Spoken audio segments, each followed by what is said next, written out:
함께 보겠습니다.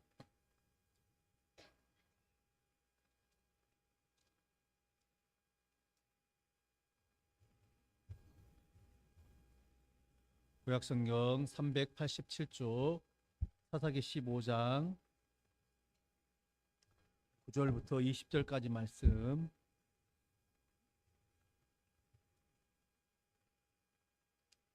9절의 말씀부터 함께 보겠습니다. 9절부터 20절까지 말씀입니다. 우리 한 절씩 기도할 때 제가 먼저 9절입니다. 이에 블레셋 사람들이 올라와 유다의 진을 치고 레이에 가득한지라.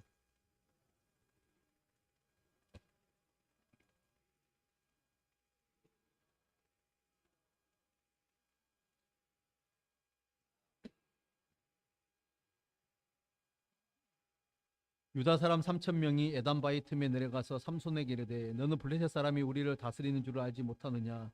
네가 어찌하여 우리에게 이같이 행하였느냐 하니 삼손이 그들에게 이르되 그들이 내게 행한 대로 나도 그들에게 행하였노라 하니라.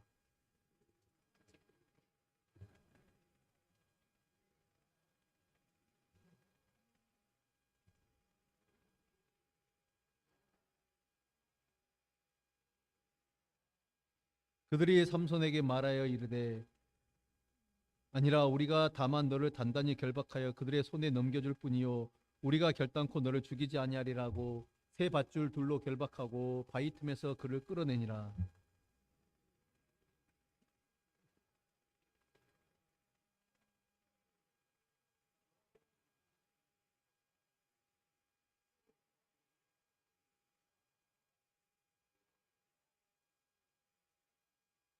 삼손이 나귀의 새 턱뼈를 보고 손을 내밀어 집어들고 그것으로 1,000명을 죽이고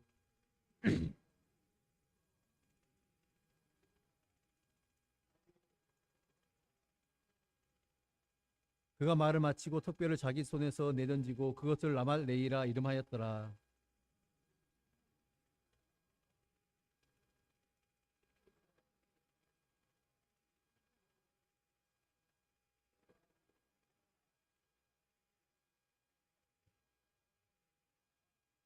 하나님이 레이에서 한 우묵한 곳을 터뜨리시니 그가 거기서 물이 솟아나오는지라. 삼손이 그것을 마시고 정신이 회복되어 소생하니 그러므로 그 샘 이름을 에낙고레라 불렀으며 그 샘이 오늘까지 레이에 있더라. 블레셋 사람의 때에 삼손이 이스라엘의 사사로 20년 동안 지내니라. 아멘. 기도하겠습니다.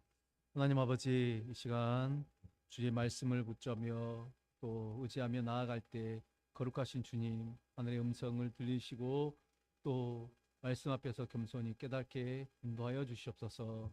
예수님의 이름으로 기도드립니다. 아멘. 할렐루야. 아멘.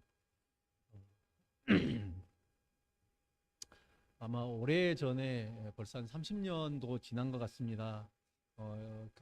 많이 우리 성도님들 기억하고 계실 텐데 과거에 그 이제 삼성그룹의 회장 이건희 회장 때죠. 그때 이 이건희 회장이 이 삼성의 이 사장단을 불러놓고 이제 신경영 선언을 했습니다. 프랑크푸르트 선언이라 그런가요? 뭐 벌써 30년이 넘은 것 같죠. 그때 이제 나온 말이 뭐 마누라와 자식 빼놓고는 다 바꿔라, 그런 이야기를 했습니다. 당시 이제 삼성은 이제 계속해서 뭐 그래도 이제 인류 기업으로 나아가려고 한 그런 때였는데 아직은 뭐 세계적으로 그렇게 주목을 받지 못했던 것 같습니다. 그래서 이런 선언을 하게 된 이유가 예를 들어서 뭐 일본이나 유럽의 그 어떤 제품들이 세계에서 인정을 받고 또 그들이 어떤 그 선두 주자로서 막 나아가지만은 아직 그때만 해도 뭐 우리가 삼성이 전자가 같은 게 일본에 많이 아직은 좀 뒤처져 있다 그렇게 생각할 때입니다.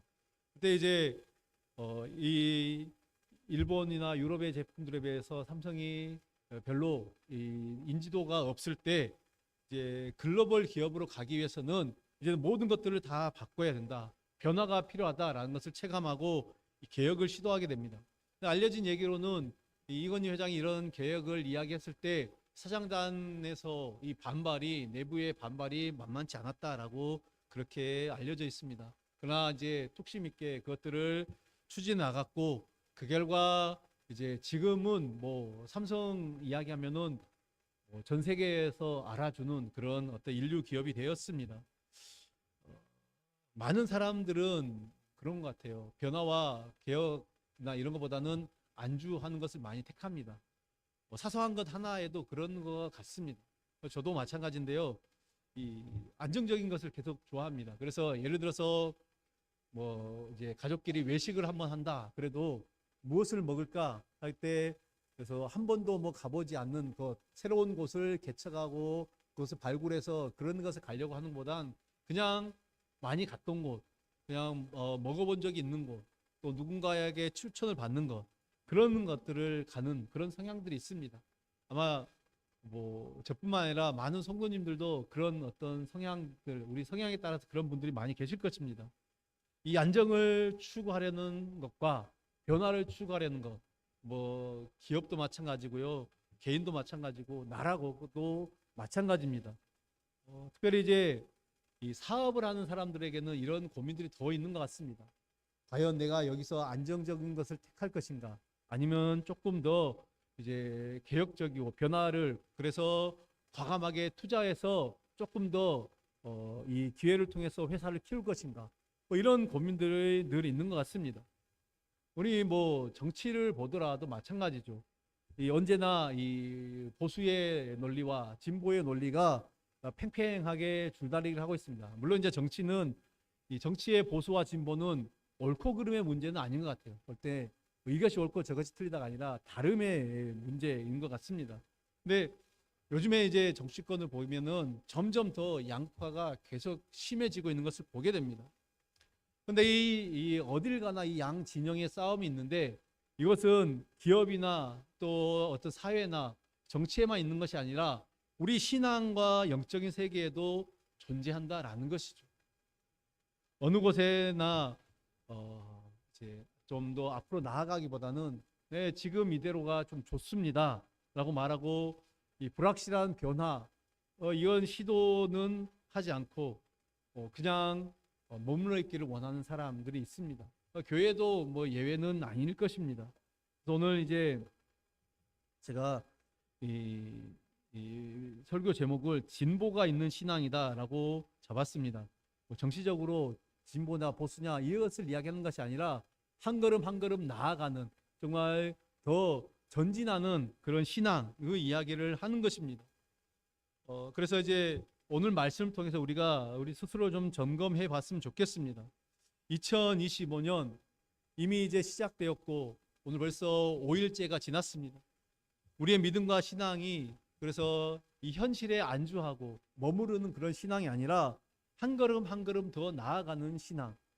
그래도 우리가 작년보다는 올해 신앙적으로 또 한 걸음 더 도약해야 되지 않겠습니까?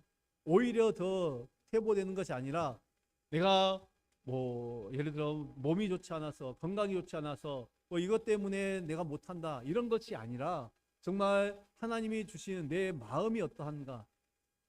뭐 실제로 몸은 움직이지 못할 수도 있습니다. 왜요? 우리가 작년보다는 올해가 어쨌든 간에 더 늙었습니다. 죄송합니다. 이런 표현을 써서. 네. 그렇기 때문에 몸은 더 불편할 수도 있습니다. 그러나 마음은 그렇지 않아야 된다라는 거죠. 사도 바울이 그렇게 이야기하는 것처럼 우리의 육신은 낡아질 수밖에 없습니다. 그렇지만 우리의 영이 날마다 새로워질 때 그래서 하나님께서 그 기회를 주실 때 우리가 어떻게 나아가야 되는가. 그래서 한 걸음 더 나아가는 그런 믿음의 그 걸음이 있기를 간절히 바랍니다. 오늘 본문 역시 계속해서 삼손의 이야기죠. 사사기의 삼손과 유다 백성들의 이야기를 보면서 우리는 참 많은 것들을 깨닫게 됩니다. 경험하게 됩니다. 그래서 그 상황들을 우리 개인에게, 우리 가정에, 우리 교회에 때론 대입을 하면서 내가 어떠한 마음 자세를 가야 되는가, 어떠한 모습으로 살아야 되는가 많이 결단하게 되고 생각하게 되고 고민하게 됩니다. 그래서 어떤 부분들이 우리에게는 진면교사가 되기도 하고 어떤 부분에서 우리에게 반면교사가 되는 것들이 있습니다. 그래서 우리는 이 성경을 통해서 만나는 이 모든 상황과 사건들을 통해서 그 안에 있는 숨은 영적인 원리들 하나님이 이것들을 통해서, 이 이야기를 통해서 우리에게 무엇을 말씀하시는가, 그 영적인 원리들을 잘 깨닫고 발견할 필요가 있습니다. 오늘 이제 이 15장 말씀을 쭉 보면은 우리는 대조된 두 부류의 사람을 만나게 됩니다. 먼저 어떤 사람들은 현실에 안주하고 만족하는 사람들이 있다라는 것입니다. 오늘 우리가 이제 사실 본문으로 읽진 않았지만은 중요한 부분이 1절부터 8절 이 15장 전반에 나와 있습니다. 이 사건의 배경이 나와 있기 때문입니다. 우리가 지난주에 우리 14장을 살필 때 삼손이 블레셋 딥나라는 그 지역에 가서 한 여인을 보게 됩니다. 그리고 그 여인이 마음에 들었죠. 그녀에게 반해서 그녀에게 이제 장가를 가져고자 했습니다. 그래서 그는 부모도 심지어는 하나님까지도 안중에 없는 결정을 했다. 제가 이제 지난주에 이야기를 했습니다. 그러던 중에 결혼식을 하면서 이제 결혼 잔치를 하죠. 그러면서 이제 수수께끼 사건이 있습니다. 삼손이 수수께끼를 내는 것이죠. 그 사건으로 말미암아서 이 결혼 잔치가 잘 가다가 마지막에 이제 엉망이 되는 것을 보게 됩니다. 삼손의 아내가 되기로 한 그 여인은 그래서 결국에는 이제 삼손의 친구의 아내가 되고 맙니다. 삼손은 화가 나서 아버지의 집으로 가버렸습니다. 근데 이제 그러고 나서 얼마나 시간이 흘렀을까요? 이 삼손이 그런 이제 자기의 아내 되었던 여자를 다른 친구에게 주었다, 이 소식도 모르고 이제 아내와 화해를 하기 위해서 그 염소 새끼를 가지고 가서 이제 그 아내에게 가고자 합니다. 그런데 이제 어떻게 됩니까? 이미 그 여인은 다른 자에게 주게 된 것입니다. 그래서 이제 오늘 이 사건들이 쭉 진행이 되는데요. 결국엔 이제 이 사건의 진상을 알게 된 삼손. 그 삼손은 이제 이 블레셋 사람들을 향하여서 복수심이 불타게 됩니다.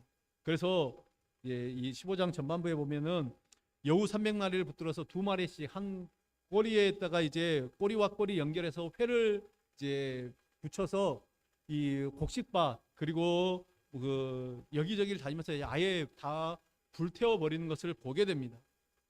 그러자 이제 이번에는 블레셋 사람들이 잔뜩 화가 나서 이제 유다 지역에 쳐들어오게 되는 것입니다. 그래서 쭉 오늘 우리가 좀 이제 9절 이후부터 읽었지만은 말씀을 계속 보다 보면은 지금 이 흥미로운 사실들을 우리가 발견하게 되는데, 우선 이제 그 블레셋 사람들에게 유다 사람들은 안중에도 없는 것을 보게 됩니다. 유다 사람들이 이 블레셋 사람들에게 무시를 당하고 있다라는 것이죠. 이 블레셋 사람들이 얼마나 정확하게 몇 명이 왔는지 알 수는 없습니다. 그런데 유다를 대하는 블레셋 사람들의 태도는 전혀 두려워하지 않는 모습을 보이고 있습니다. 유다 사람들을 두려워하지 않습니다.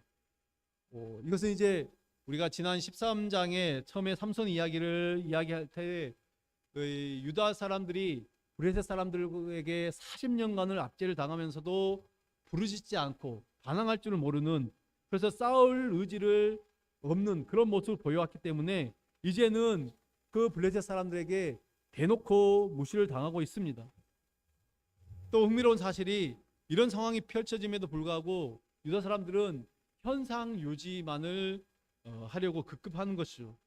지금 분명히 유다의 상황은 태평성대가 아닙니다. 여전히 이 블레셋이 괴롭히고 있고 그들에게 압제를 당하고 있습니다. 그런데도 그들은 이 시대를 변화시키려고 노력조차 하지 않고 있습니다. 블레셋 사람들이 얼마나 왔는지 정확히 알 수 없습니다. 그러나 이제 우리가 쭉 아까 본문에 읽었을 때 15절에 보면은 삼손이 나귀의 턱배로 죽인 사람이 몇 명입니까? 블레셋 사람 1000명입니다. 1000명을 죽였습니다. 그렇다면은 이제 이 1000명을 죽인 이것 때문에 얼마나 블레셋 사람들의 사기가 꺾였겠습니까? 지금 유다는 3000명이 모여 있습니다. 3000명이 모여 있고, 예를 들어서 블레셋에서 3000명이 왔더라도 이미 1000명은 죽었습니다. 아니 한 10,000명이 왔다라고 하면 생각해 봅시다. 그런데 그 1000명이 한 사람에 의해서 1000명이 죽임을 당했다라고 하면은 그 사기는 완전히 바닥에 떨어질 수밖에 없습니다. 몇 명 같지 않아도 쉽게 이길 수 있는 상황이죠. 근데 유다 백성들이 지금 뭘 하고 있습니까? 3천 명이나 되는 사람들이 블레셋과 싸우러 온 것이 아닙니다. 자세히 보니까 한심하게도 삼손을 결박시켜서 블레셋 사람들에게 넘겨주기 위해서 3천 명이 모였습니다. 그들도 아는 것이죠. 우리가 한 서너 명 가서 한 열댓 명 가서 삼손을 어떻게 할 수가 없다. 삼손을 잡으려면 우리도 한 3천 명은 가야 된다. 지금 그 생각을 하고 그 사람들이 다 몰려왔습니다. 아니, 적을 잡으려고 하는 것이 아니라 적들을 싸우는 삼손을 잡기 위해서 온 것이죠. 정말 3천 명이나 되는 사람도 있었기 때문에, 그리고 삼손, 하나님이 세우신 지도자 삼손이 있기 때문에 그 하나님의 영이 임하시고 정말 초월적인 힘을 발휘하는 그 삼손과 함께라면은 충분히 해볼 만한 싸움. 이제 우리가 이 기회에 아예 블레셋을 박살내버리고 우리가 진정한 독립을 취하자, 이런 생각을 하실 수도 있는 상황인데, 그래서 당장 달려가서 삼손과 함께 블레셋을 쳐부술 생각을 하지 않고 오히려 그냥 종으로 사는 것에 만족합니다. 민족을 구해보겠다고 고군분투하는 그 삼손을 오히려 귀찮게 여기고 그들을 적에게 넘겨주려고 했던 것입니다. 영적으로 너무나도 타락한 이 시대에 그들은 여전히 현실에 만족하고 안주하는 삶을 살려고 한 것을 보게 됩니다. 여러분, 현상 유지만 급급하고 현실에 만족하는 것, 여전히 그것은 정말 우리가 한 걸음 하나님 앞에서 신앙적으로도 나아가는 것에 가장 큰 적입니다. 우리 신앙의 진보의 가장 큰 적이 바로 그냥 현상 유지만 하려고, 머물려고만 하는 것입니다. 이 과거에 이제 우리나라가 그 일제 강점기를 당하게 된 여러 가지 요인들이 있습니다. 그렇죠? 많은 요인들이 있는데 뭐 이제 사람들 따라 생각이 다르겠지만 저는 이제 그 가장 중요한 원인을 꼽자라고 하면은 적은 내부에 있었다라고 생각을 합니다. 우리나라가 18세기 말 이제 19세기 초를 지나면서 이 당시 조선이죠. 조선 땅에는 자타공인 일본통이죠. 소위 말하는 일본통으로 유명한 두 명의 학자가 있었습니다. 한 사람은 여러분 많이 들어봤어요. 다산 정약용이고, 한 사람은 이덕무라는 사람이 있었습니다. 두 사람은 그때 당시에 일본통으로 가장 유명했습니다. 일본에 가장 정통했지만은 일본을 바라보는 시각은 정반대였습니다. 정약용의 입장은 뭐냐면은 지금 일본은 서양과 굉장히 활발한, 그리고 중국이나 이 서양 활발한 무역을 하고 있기 때문에 일본은 조선에 관심이 없다, 그런 입장이었습니다. 반면에 이덕무는 일본이 저렇게 활발하게 움직이는 것은 결국에는 이 조선을 침략하기 위한 것이다, 조선을 침략하기 위한 준비다라고 그렇게 생각을 했습니다.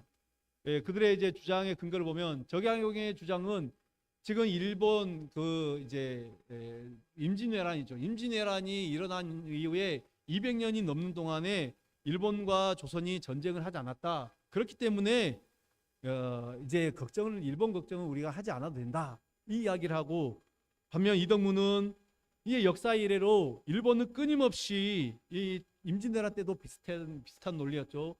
끊임없이 조선을 침략해 왔기 때문에 우리가 거기에 대해서 준비를 해야 된다, 대비를 해야 된다라는 그런 논리였습니다. 같은 현상을 바라보면서 분명히 현상은 똑같습니다. 일어나는 현상은 똑같은데 그것을 정반대로 해석을 하고 바라보는 것이죠. 그래서 이제 결국은 당파 싸움에 의해서 이덕무의 주장이 받아들여지는 것이 아니라 정약용의 주장이 받아들여졌습니다. 그래서 이제 당시 일본은 명치유신이나 그죠. 그로 말미암아 이제 개국을 해서 서양과 활발한 무역을 하고 있었고, 조선은 당시 이제 이 흥선대원군이 세국 정책으로 인해서 나라의 문을 꼭꼭 걸어 잠그고 있었습니다. 따라서 조선은 이 국제 정세가 어떻게 돌아가는지를 알 수가 없었습니다. 그저 현실에 급급하고 현실에 안주하고 만족하려고 하는 그런 모습들 때문에 결국에는 이 나라가 넘어가는 비참하고 끔찍한 결과가 발생한 것이죠. 이제 뭐 이 역사를 또 뭐 다르게 해석하는 부분들이 있을 것입니다. 근데 이제 뭐 우리가 뭐 더 뭐 다른 역사는 좀 더 많은 이야기를 좀 넘어가겠습니다. 여러분, 우리 원수 사단이죠. 우리 원수인 사단은 이렇게 현상 유지하고 또 현상에만 급급한 안주하려고 하는 그런 사람들을 절대로 두려워하지 않습니다. 그냥 여기가 좋사오니, 그냥 지금 이대로가 좋사오니 하는 그런 사람들, 마치 블레셋이 자기들보다 숫자가 뭐 우세한 사람들, 그 유다 백성들을 안중에도 없이 생각하는 것처럼 그들은 지금까지 계속해서 우리의 이 답이었다. 유다 사람들을 그렇게 바라보지 않습니까? 그래서 이런 사람들은 뭐 3천 명이 모였든 3만 명이 모였든 눈 하나 깜짝하지 않는다는 거죠. 사단이 그렇습니다. 우리가 그냥 우리 신앙이 이대로만 안 머물러 있다라고 하면은 사단은 그냥 내둡니다. 여러분, 사단이 어떤 사람들을 공격합니까? 사단도 잘 알죠. 내 밥이다 싶으면은 그냥 내둡니다. 신앙생활이 엉망이고 신앙생활을 더 이상 뭔가를 노력을 하지 않는 거는, 그렇게 하면 신앙생활을 하다 보면은 아무 일도 일어나지 않습니다. 영적으로 아무 일도 일어나지 않습니다. 사단의 공격이 없다는 것입니다. 사단의 공격이 없다는 것은 내가 잘해서가 아니라 내가 그만큼 완전 나태한 상황 가운데 있는 것입니다. 내 편이다라고 사단도 생각하는 거예요. 그렇지만은 어떻습니까? 정말 믿음으로 발걸음 도약하고 믿음으로 살려고 하면은 얼마나 큰 공격이 있는지 모릅니다. 쉬운 예로 그런 거지 않습니까? 우리가 주일날 예배드리러 오면은 예배드리러 오는 길에 얼마나 시험거리가 많습니까? 기도의 자리에 나오려고 하면 얼마나 어려운 일들이 많습니까? 새벽 예배 우리가 한번 좀 드리려고 마음 먹고 결단해서 하면은 성경을 한번 내가 이제 올해는 좀 통독해 보겠다. 얼마나 많은 그런 시험이 있고 도전이 있습니까? 영적인 공격들이 있죠. 왜요?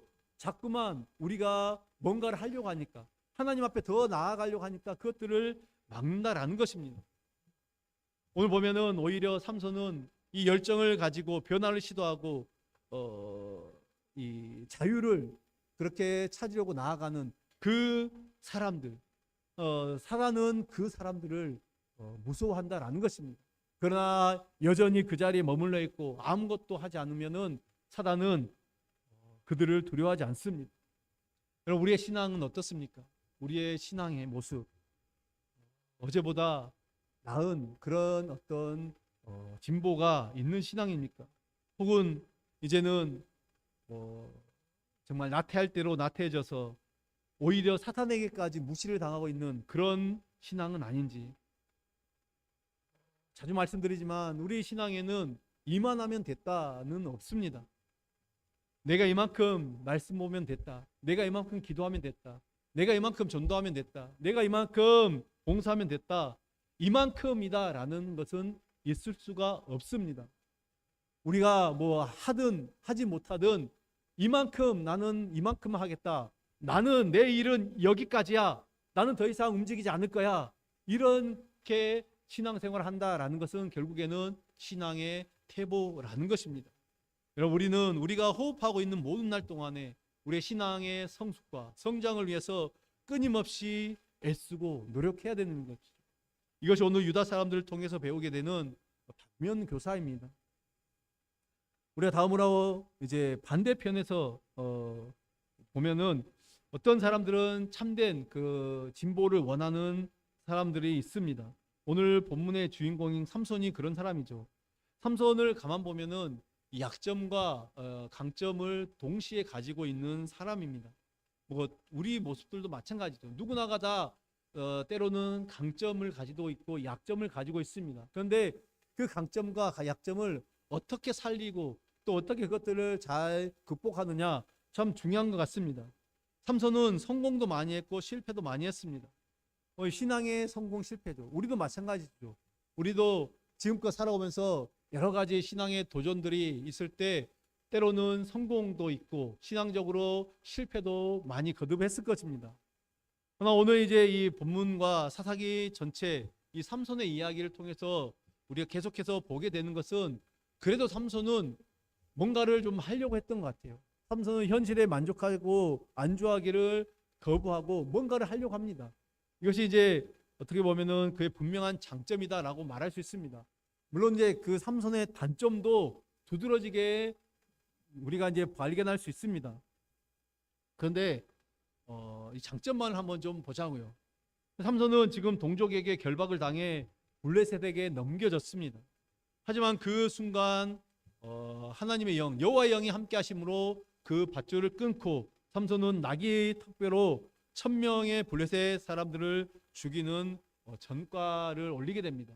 이 싸움으로 인해서 드디어 이제 삼손은 백성들에게 인정을 받는 것 같습니다. 그래서 오늘 마지막 20절에 보면은 그가 이스라엘 사사로 20년을 지냈다라고 그렇게 말하고 있습니다. 이렇듯 이 영적인 진보, 신앙의 진보는 결코 저절로 이루어지는 것이 아니죠. 그것을 이루기 위해서 끊임없이 애쓰고 노력해야 된다라는 것입니다. 그러면 그것들을 이루기 위해서 필요한 것이 무엇입니까? 우선 먼저는 신앙의 더 나음을 갈구하는 그런 어떤 마음이 있어야 되겠죠. 자꾸만 새롭게 변화시키려고 하는 그런 마음이 있어야 됩니다.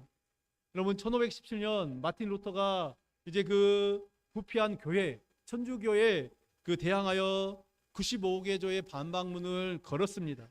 이것은 무엇 때문입니까? 신앙의 도약을 위해서입니다. 안주하고 머무르고 잘못된 것들을, 말씀과 다르게 가는 것들을 깨고 이겨내자, 그런 것이죠.